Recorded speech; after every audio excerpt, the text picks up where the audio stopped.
Hello friends, मैं हूं doctor विशाल और मैं आप लोगों का स्वागत करता हूं हमारे इस यूट्यूब चैनल पर। आज दोस्तों हम लोग एक है ना नई सीरीज शुरू करने वाले हैं आप लोगों के लिए, जिसमें जिसमें हम लोग पढ़ने वाले हैं कुछ इंटरनेशनल ऑर्गेनाइजेशंस के बारे में। ठीक है, कुछ अंतर्राष्ट्रीय संस्थाओं के बारे में जो कि हमारे इस वर्ल्ड में अलग अलग कंट्रीज के बीच में समन्वय बना के रखती है, एक वर्ल्ड ऑर्डर को बना के रखती है। तो हमारी ये सीरीज आप लोगों के लिए बहुत इंपॉर्टेंट रहने वाली है for the prelims, mains and of course for interview. तो इसको अच्छे से पढ़िए और हमारे साथ जुड़े रहिए इस सीरीज में। तो इस सीरीज में हम शुरुआत करते हैं इंटरनेशनल कोर्ट ऑफ जस्टिस यानी कि विश्व न्यायालय से। देखिए, आप देख रहे हैं कि इस सिंबल दिया हुआ है, इसको यहाँ पर इंटरनेशनल कोर्ट ऑफ जस्टिस का सिंबल दिया गया है, जिसमें हम देख सकते हैं कि जो न्याय की देवी है ना, वो न्याय का तराजू लेके पूरे विश्व में एक न्याय को स्थापित करने के लिए सबसे ऊपर बिठाई गई है। भी इस सिंबल में ये बताया गया है कि न्याय सबसे ऊपर है। ठीक है, तो ये बात इस बात को प्रूव करने के लिए, इस बात को मेंटेन करने के लिए इंटरनेशनल कोर्ट ऑफ जस्टिस को बनाया गया था। देखिए, इसका कुछ हिस्टोरिकल बैकग्राउंड है।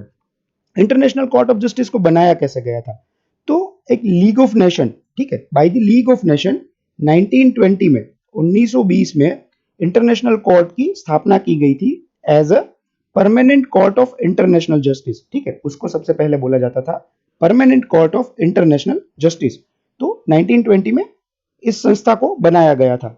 लेकिन हुआ क्या, by the time after the completion of world war two, द्वितीय विश्व युद्ध के बाद 1945 में, आप सब जानते हो कि 1939 से लेकर 1949 1945 तक वर्ल्ड में सेकेंड वर्ल्ड वॉर चल रही थी।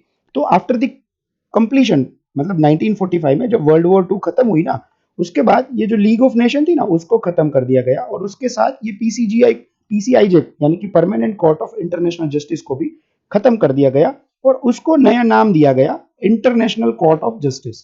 ठीक है, उसको नया नाम दिया गया इंटरनेशनल कोर्ट ऑफ जस्टिस, जिसको हम पॉपुलरली वर्ल्ड कोर्ट यानी कि विश्व न्यायालय भी बोलते हैं। अब देखिए, ये जो वर्ल्ड कोर्ट है ना, आईसीजे, जो यूनाइटेड नेशन का पार्ट है, इसको याद रखिएगा कि यूनाइटेड नेशंस के जो 6 पार्ट है ना, उसमें से ये एक अभिन्न अंग है यूनाइटेड नेशंस का। ठीक है, अब इसका हेडक्वार्टर कहां पर है? यूरोप में एक कंट्री है, दी नेदरलैंड।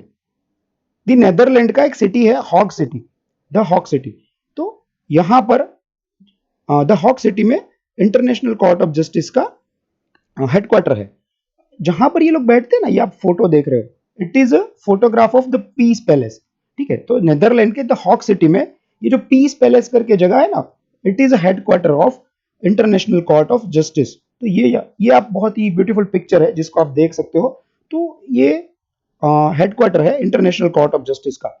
अब देखिए, इंटरनेशनल कोर्ट ऑफ जस्टिस का स्ट्रक्चर क्या है। देखिए, इंटरनेशनल कोर्ट ऑफ जस्टिस में 15 जजों की एक पैनल होती है, जिनको इलेक्ट किया जाता है by the UN general assembly and United nation security council के द्वारा।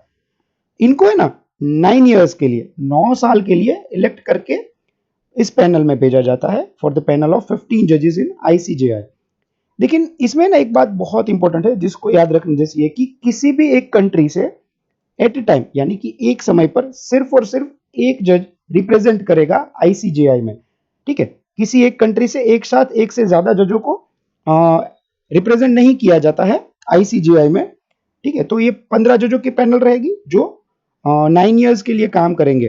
ठीक है, अब देखिए, जो 15 जजों की पैनल है ना, उसमें कुछ रीजन वाइज बाइफर्केशन किया गया है। जैसे कि 5 सीट्स है ना, वो वेस्टर्न कंट्री जैसे कि USA, Germany, France, Italy, Switzerland, UK etcetera etcetera, उन कंट्रीज के लिए रिजर्व रखी गई है। 3 सीटों को अफ्रीकन कंट्रीज के लिए भी रिजर्व रखी गई है। 2 सीट्स ईस्टर्न यूरोप की कंट्री के लिए रिजर्व रखी गई है, जैसे कि रशिया, बाल्टिक कंट्रीज, यूक्रेन, इन सब देशों के लिए 2 सीटों को रिजर्व रखा गया है। अब एशियन एशियन कंट्रीज के लिए 3 सीटों को रिजर्व रखा गया है और 2 सीट्स रिजर्व रखी गई है Latin America and Caribbean countries के लिए। तो इस तरह से हर एक रीजन के लिए सीटों का प्रावधान किया गया है आईसीजेआई में। अब देखिए, आईसीजेआई काम क्या करता है, पहले तो देख लेते हैं कि वो काम कैसे करता है। अब देखिए, हम लोगों ने आगे डिस्कस किया कि जो आईसीजेआई है ना, वो यूनाइटेड नेशंस ऑर्गेनाइजेशन का एक अभिन्न अंग है।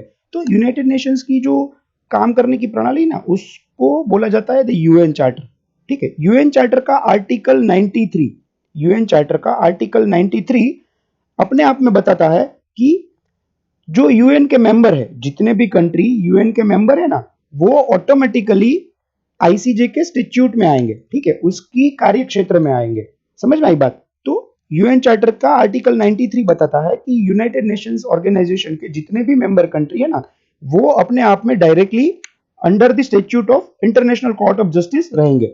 अब ये कोर्ट क्या करती है? ये जो डिफरेंट स्टेट्स होते हैं, दो या उससे अधिक देशों के बीच में कोई डिस्प्यूट होता है, जैसे कि माइग्रेटर्स का डिस्प्यूट हो सकता है, फिर किसी इंटरनेशनल लॉ का वायोलेशन हो सकता है, ट्रेड रिलेटेड डिस्प्यूट हो सकता है, बाउंड्री रिलेटेड डिस्प्यूट हो सकता है, एयर स्पेस रिलेटेड डिस्प्यूट हो सकता है, किसी भी तरह का डिस्प्यूट हो ना, तो उसको सेटल करने की कोशिश करेगा इंटरनेशनल कोर्ट। इसके लिए वो इंटरनेशनल लॉ का उपयोग करेगा, जो वैश्विक कानून है ना, उसके आधार पर वो विभिन्न देशों के बीच में जो डिस्प्यूट होते हैं ना, उसको सेटल करने का काम करता है।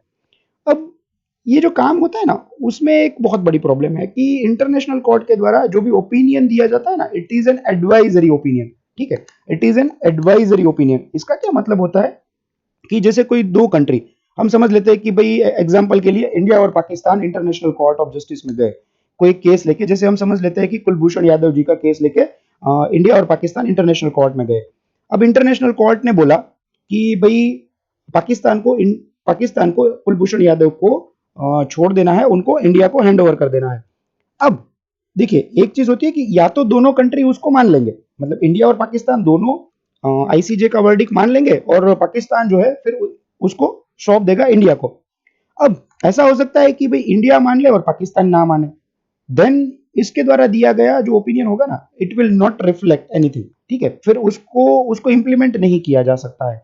हाँ, लेकिन एक बात इसमें ध्यान देने वाली है कि अगर दोनों कंट्री आईसीजे के द्वारा दिया गया ओपिनियन जो है उसको मान लेती है, उसको स्वीकार कर लेती है, तब ये उनके लिए बाध्यकारी हो जाएगा, उनके लिए कंपलसरी हो जाएगा कि फिर उस ओपिनियन को वो लोग इंप्लीमेंट करें।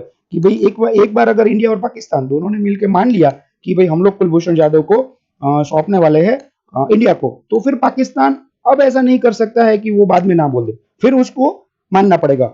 और अगर पाकिस्तान इस बात को पहले स्वीकार करता है लेकिन बाद में कुलभूषण जाधव को इंडिया को नहीं सौंपता है, देन उसके ऊपर एक्शन लिया जाएगा by the United nation security council. ठीक है दोस्तों, तो it is very important scope of work of international court of justice. अब देखिए इंडिया की रिप्रेजेंटेशन क्या रही है, ठीक है, over the time period India की क्या रिप्रेजेंटेशन रही है इंटरनेशनल कोर्ट ऑफ जस्टिस में। अब देखिए, महाराजा नागेंद्र सिंह जो हमारे सुप्रीम कोर्ट के जज थे, वो 1985 से लेकर 1988 के टाइम पीरियड में ऐसे फर्स्ट इंडियन जज थे जो इंटरनेशनल कोर्ट ऑफ जस्टिस के प्रेसिडेंट रहे। He was a first Indian जो इंटरनेशनल कोर्ट ऑफ जस्टिस के प्रेसिडेंट रहे बिटवीन द 1985 टू 1988। प्रेजेंटली क्या सिनारियो है? प्रेजेंटली ऐसा कौन से जज है जो इंडिया का रिप्रेजेंटेशन करते हैं? तो वो है जजेस जस्टिस दलवीर भंडारी जी। दलवीर भंडारी जी प्रेजेंटली इंडिया को रिप्रेजेंट करते हैं इंटरनेशनल कोर्ट ऑफ जस्टिस में, और उनका कार्यकाल 2012 से लेके 2027 तक है। ठीक है, तो दोस्तों ये कुछ इंपॉर्टेंट बातें थी जो हमने इंटरनेशनल कोर्ट ऑफ जस्टिस के बारे में सीखी। उम्मीद करता हूं आप लोगों को लेक्चर पसंद आया होगा। नेक्स्ट लेक्चर में हम लोग मिलने वाले हैं ऐसी एक अच्छी सी वर्ल्ड ऑर्गेनाइजेशन के बारे में, इंटरनेशनल ऑर्गेनाइजेशन के बारे में डिस्कस करेंगे। तब तक के लिए पढ़ते रहिए, खुश रहिए, मिलते हैं नेक्स्ट लेक्चर में। गुड बाय, अलविदा, जय हिंद।